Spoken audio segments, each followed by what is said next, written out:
ശബരിമല സ്വർണ്ണ കവർച്ചയ്ക്ക് പിന്നിലെ വലിയ തട്ടിപ്പിന്റെ കഥകളാണ് ഓരോ ദിവസവും പ്രത്യേക അന്വേഷണ സംഘത്തിന്റെ കണ്ടെത്തലിൽ പുറത്തുവരുന്നത്. സ്വർണ്ണ കവർച്ചയുടെ കാണാപ്പുറങ്ങൾ തേടിയുള്ള അന്വേഷണ സംഘത്തിന്റെ യാത്ര കേരളവും തമിഴ്നാടും കർണാടകയും കടന്ന് മുന്നോട്ടു പോകുമെന്നാണ് തോന്നുന്നത്.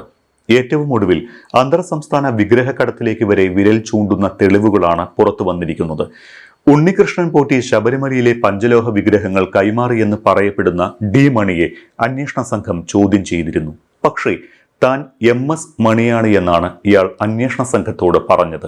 എന്നാൽ MS മണിയും ഡി മണിയും ഒരാൾ തന്നെയാണ് എന്ന് അന്വേഷണ സംഘം സ്ഥിരീകരിച്ചിട്ടുണ്ട്.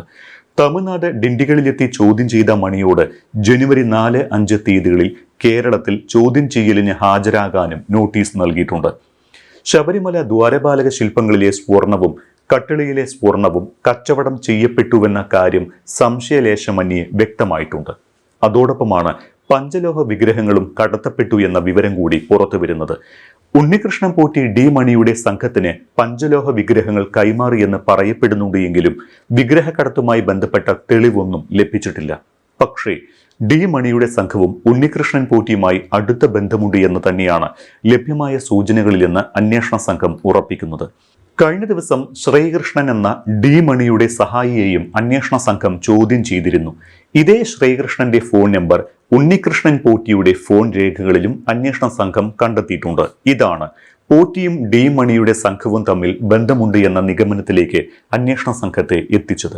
എന്നാൽ ഇക്കാര്യത്തിൽ ഡി മണി താനാണ് എന്ന അന്വേഷണ സംഘത്തിന്റെ സംശയവും അതോടൊപ്പം കേരളവുമായും പോറ്റിയുമായുള്ള ബന്ധവും മണി നിഷേധിക്കുകയാണ്. താൻ MS മണിയാണ് എന്നും ഡി മണി എന്നയാളെ തനിക്കറിയില്ല എന്നും മണി അന്വേഷണ സംഘത്തോട് പറഞ്ഞിട്ടുണ്ട്. പക്ഷേ ഇത് രണ്ടും ഒരാൾ തന്നെയാണ് എന്ന കാര്യം അന്വേഷണ സംഘം ഉറപ്പിച്ചിട്ടുമുണ്ട്. ഡി മണിയുടെ യഥാർത്ഥ പേര് M സുബ്രഹ്മണ്യം എന്നാണ് എന്നും അതിന്റെ ചുരുക്കപ്പേരാണ് MS മണി എന്നും അന്വേഷണ സംഘം ഉറപ്പിച്ചു. ഇതിനു പുറമെ ഡി മണിയെക്കുറിച്ച് പറഞ്ഞ വ്യവസായിയെ നേരിൽ കണ്ട് അന്വേഷണ സംഘം തങ്ങൾ ചോദ്യം ചെയ്ത മണിയുടെ ചിത്രം കാണിച്ചു കൊടുക്കുകയും ചെയ്തു. അത് തന്നെയാണ് ഡി മണിയെന്ന് ഈ വ്യവസായിയും ഉറപ്പിച്ചു. ഇതിന് പിന്നാലെയാണ് ജനുവരിയിൽ കേരളത്തിൽ ചോദ്യം ചെയ്യലിന് ഹാജരാകാൻ നിർദ്ദേശിച്ചത്. ഉണ്ണികൃഷ്ണൻ പോറ്റിയുടെ ചിത്രം കാണിച്ചപ്പോൾ അറിയില്ല എന്ന് പറഞ്ഞ മണി തനിക്ക് കേരളവുമായി ഒരു ബന്ധവുമില്ല എന്നാണ് പോലീസിനോട് പറഞ്ഞത്. പക്ഷേ ഇത് ആശയക്കുഴപ്പം സൃഷ്ടിക്കാനുള്ള തന്ത്രം മാത്രമാണ് എന്ന് പോലീസ് വിലയിരുത്തുന്നു. ഡി മണിയെന്ന് കരുതുന്ന വ്യവസായിയുടെ സ്ഥാപനങ്ങളിലും പോലീസ് പരിശോധന നടത്തിയിരുന്നു. 4-ാം തീയതി നടക്കുന്ന ചോദ്യം ചെയ്യലിന് ശേഷം ഡി മണിയെ ചുറ്റിപ്പറ്റിയുള്ള ദുരൂഹതകൾക്കും വിഗ്രഹക്കടത്ത് നടന്നോ എന്നതിലും വ്യക്തത കൈവരുമെന്നാണ് അന്വേഷണ സംഘത്തിന്റെ പ്രതീക്ഷ. കഴിഞ്ഞ ദിവസം ഡി മണിയുടെ സഹായി ശ്രീകൃഷ്ണനെ ചോദ്യം ചെയ്തിരുന്നു. ശ്രീകൃഷ്ണൻ നേരത്തെ തമിഴ്നാട്ടിലെ ഇറിഡിയം തട്ടിപ്പ് കേസിലും പ്രതിയാണ്. ഡി മണിയുടെ സുഹൃത്താണ് എന്ന് അന്വേഷണ സംഘം കണ്ടെത്തിയ ബാലമുരുകനെ ചോദ്യം ചെയ്യാൻ അന്വേഷണ സംഘം തീരുമാനിച്ചിട്ടുമുണ്ട്. ഡി മണി ഒരു സാങ്കല്പിക കഥാപാത്രമല്ല എന്ന് നേരത്തെ തന്നെ ഉറപ്പിച്ച അന്വേഷണ സംഘത്തിന് പക്ഷേ സ്വർണ്ണ കവർച്ചയ്ക്ക് പിന്നിലെ രാജ്യാന്തര ലോബിയുടെ ഇടപെടലും വിഗ്രഹക്കടത്തും തെളിയിക്കണമെങ്കിൽ മണിയെ വിശദമായി തന്നെ ചോദ്യം ചെയ്യേണ്ടി വരുമെന്ന് അന്വേഷണ സംഘം കണക്കുകൂട്ടുന്നു.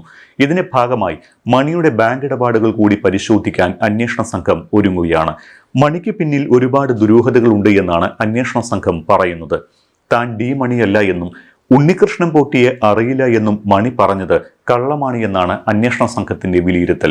ഡിണ്ടികളിൽ മണി നയിക്കുന്ന സമാന്തര സംവിധാനമുണ്ട് എന്നും അന്വേഷണ സംഘം പറയുന്നു. SITയെ സഹായിക്കാൻ നിയോഗിക്കപ്പെട്ട ഡിണ്ടികളിലെ പോലീസ് വരെ ഒരു ഘട്ടത്തിൽ പിന്മാറുകയുണ്ടായി. ഇതും SITയുടെ അന്വേഷണത്തിനും പരിശോധനയ്ക്കും തടസ്സമായി. പോലീസ് അന്വേഷിക്കുന്ന വിഷയം തനിക്കറിയില്ല എന്നും ബാലമുരുകന്റെ നമ്പറാണ് താൻ ഉപയോഗിക്കുന്നത് എന്നുമാണ് മണിയുടെ വാദം. ഈ നമ്പർ തേടിയാണ് പോലീസ് തന്നിലേക്ക് എത്തിയത് എന്നും മണി പറയുന്നു. ഈ നമ്പർ ആരോ ദുരുപയോഗം ചെയ്തു എന്നാണ് MS മണിയുടെ വാദം. ശബരിമല സ്വർണ്ണക്കേസുമായി ബന്ധപ്പെട്ട് തനിക്കൊന്നും അറിയില്ലെന്നും പോലീസുകാർ കാണിച്ച ഫോട്ടോയിലുള്ളവരെയൊന്നും തനിക്ക് അറിയില്ല എന്നുമാണ് മണി പറഞ്ഞിരിക്കുന്നത്. ശബരിമല സ്വർണ്ണ കവർച്ചയുമായി ബന്ധപ്പെട്ട് രമേശ് ചെന്നിത്തല പരാമർശിച്ച വ്യവസായിയുടെ മൊഴിയിലെ പ്രധാനപ്പെട്ട കണ്ണിയാണ് ഡി മണി. ഉണ്ണികൃഷ്ണൻ പോറ്റി ഇടനിലക്കാരനായി 4 പഞ്ചലോഹ വിഗ്രഹങ്ങൾ കടത്തിയെന്നായിരുന്നു വ്യവസായിയുടെ മൊഴി. ഉണ്ണികൃഷ്ണൻ പോറ്റി ഇടനിലയായി ശബരിമലയിലെ ഉന്നതൻ പണം വാങ്ങിയെന്നും വ്യവസായി മൊഴി നൽകിയിരുന്നു.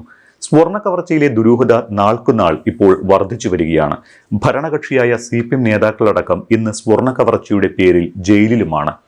ഭരണകക്ഷി നേതാക്കളായ മുൻ ദേവസ്വം ബോർഡ് ജീവനക്കാർ അടക്കം അറസ്റ്റിലായവരുടെ കൂട്ടത്തിലുമുണ്ട്. ഞെട്ടിക്കുന്ന കണ്ടെത്തലുകളാണ് ഓരോ ദിവസവും പുറത്തു വരുന്നതും. സ്വർണ്ണക്കവർച്ചയിൽ തുടങ്ങി പഞ്ചലോഹ വിഗ്രഹക്കടത്തിൽ വരെ എത്തി നിൽക്കുന്ന തട്ടിപ്പിന്റെ വ്യാപ്തി ഇനി എത്രത്തോളം നീളും എന്നത് കണ്ടറിയണം.